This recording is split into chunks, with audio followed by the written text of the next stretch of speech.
from Southern Maryland's weather leader. This is a JB Weather Alert.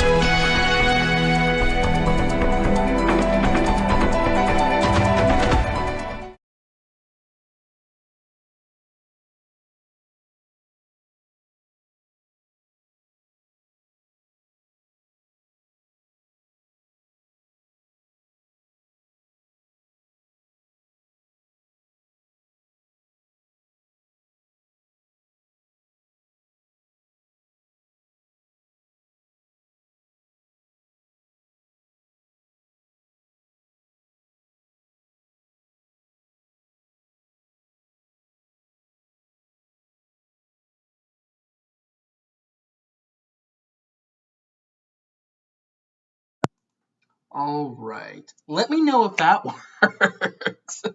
I'm kind of waiting to see how many comments we'll get in saying that people can't hear me. I do appreciate everyone letting me know, though. So let me know if you can hear me now. I think I fixed that setting. So I will wait.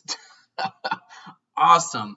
What's funny is that when that happens, I will get several comments. The comment section on my other screen just blew up with messages. Okay, everyone can stop those comments now. We know we are all good to go. Okay, there we go. So I'm Forecaster John Bordash with you to give you a quick update on the severe weather threat we have across the region. As we head through this evening going into tonight. For all the information on what's going to be happening in your specific location, head over to jbweather.net. I have interactive radar and Futurecast over there where you are able to interact and kind of zoom into where it is you live. I have forecast updates uploaded over there. And it's funny, I just got a message from our streaming service saying that I've already hit over 100 messages on Facebook from this live stream, which I think has something to do with my mic issue. But getting into what we have going on right now, and then we'll work through tonight's forecast. We've seen, as I loop radar here over the last hour, we have seen waves of rain push through the region. We started seeing rain push on through as we moved past about 2 or 3 o'clock. We saw one really strong storm push through the Fredericksburg area with 80-mile-an-hour winds. And even right now, we have a hefty thunderstorm here just out the Warrenton. And I do want to show you this, especially for anyone who has any interest out in this region, even though it's not a part of our core coverage area. Radar is estimating, winds up here potentially near 80 to 90 miles an hour with this storm that's heading southward. And this isn't the first time we've seen a storm today produce these types of crazy winds. Locally in our region, let's zoom on in, let's loop radar. We've seen, as we passed 4 o'clock, we saw scattered showers and thunderstorms develop over southern parts of Calvert and St. Mary's counties. Right now, there's a severe thunderstorm watch in effect for almost every county in our coverage area except Calvert, St. Mary's, and Anne Arundel counties. And that's because those western areas, PG, Charles, King George, Westmoreland counties, they've seen warmer temperatures today. It's been humid everywhere, but our bayside locations have been kept a little bit cooler, aka temperatures in the lower 80s, where areas along I-95 and then especially just to the west have gotten into the lower to middle 90s, and that's what's allowing for these strong thunderstorms to develop across that region. So storms are going to be the most likely to hit severe criteria, which is winds over 58 miles an hour or 1-inch hail west of I-95. We're going to see storms here in southern Maryland, but there isn't that added oomph to get them over severe criteria, but they are still probably going to be strong. Let me take you on over to our forecast as we head through the night tonight, then we'll head into Futurecast.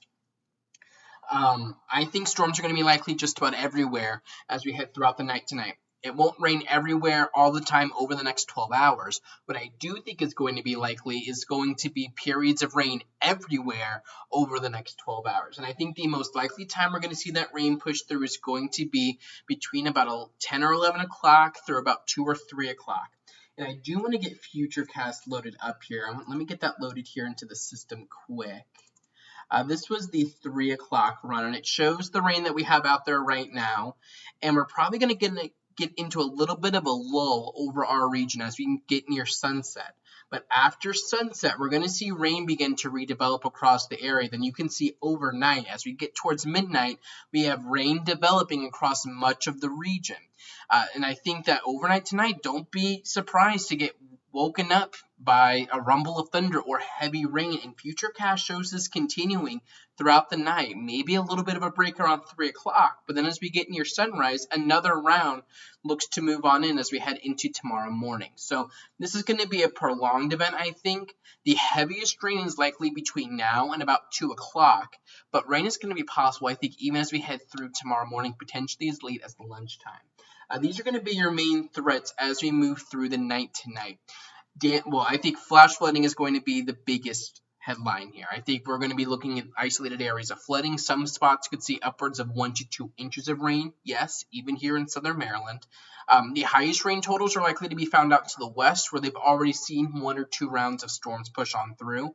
But even here in southern Maryland, we've seen that rain push on through earlier this afternoon for our southern locations. And we're going to see additional rounds of rain. And when you get that continuous train of 1 round of rain, small break, 1 round of rain, small break, that continuous motion here of waves of rain pushing through, that's going to lead to the potential of flash flooding. Damaging winds will be a threat mainly between now and about 10 o'clock. Once the sun goes down, after sunset, we're really going to lose that peak heating and those severe weather capabilities, but we will continue to monitor it. But wind gusts upwards of 65 miles an hour are possible. Some spots may even be able to get up towards 70 or 75 mile an hour wind gusts, especially west of I-95. That threat of hail and a tornado, rather low, non-zero, but rather low. I do see one quick question as I look over that someone wishes they could enlarge the map to view close up. Head over to jbweather.net. The map there is interactive. You can zoom all the way into the street you live on, play with radar and Futurecast as well. So what you're seeing here on the screen right now in the presentation, that's not all that I have to offer. Head over to the website. I promise you that'll get you covered. But taking you back on over here to what we're looking at on the radar right now, what we can see is that we have storms beginning to develop out over the bay. And what you can see is the general storm motion here is from north to south. So these storms that are firing just south of Annapolis over the bay, these will be moving over parts of Calvert and St. Mary's counties here over the next 1 hour or so. So be weather aware, be ready for that. Additional areas of rain will just kind of pop up randomly. Today's weather setup is very reminiscent of that of a pot of boiling water, right? So we know when you boil water, you get those bubbles that, race up to the top. But you don't know where those bubbles are going to pop up, but you know there's going to be a lot of them. That's kind of today's weather setup. We know there are going to be bubbles. We know there's going to be storms that fire up across the region. Where they develop at any one point in time is going to be rather random. So right now you see not much going on between DC and the Bay. It's very possible we see another little storm fire up over in that region and then push southward with heavy rain. So just because you don't see rain over your region right now or near your area doesn't mean that there won't be a storm that just fires up out of nowhere and that happens very suddenly. So be aware of quickly changing weather conditions. While the severe weather threat is going to be the highest for the pink shaded counties west, along and west of I-95, do be aware that everyone really has that threat of storms. It's not that much lower in southern Maryland versus northern Virginia. But I will be here in the Storm Center with you for most of the night. We'll see if I can make it all night. Tracking all of this, I will always have updates on Facebook and Twitter, where most of you are watching this. I would definitely recommend following me on Twitter in addition to Facebook at @JB_weather. You can get more instantaneous updates. And then you can always get the latest forecast information on my website, jbweather.net. Again, that is probably the most critical tool you can have at your disposal to access my content. My live streams are all simulcast over there, interactive radar and Futurecast, my forecast posts, almost anything you need from me are going to be linked over there. But stay tuned, I'll continue to keep you updated, and if we get any crazy storms or any new warnings, I will be back here with you live to give you a live update. In the meantime, though, I'm Forecaster John Bordash. Thank you for joining me right now, and I'll be here in the Storm Center tracking everything, so stay tuned and stay safe this evening. Check the forecast anytime online at jbweather.net.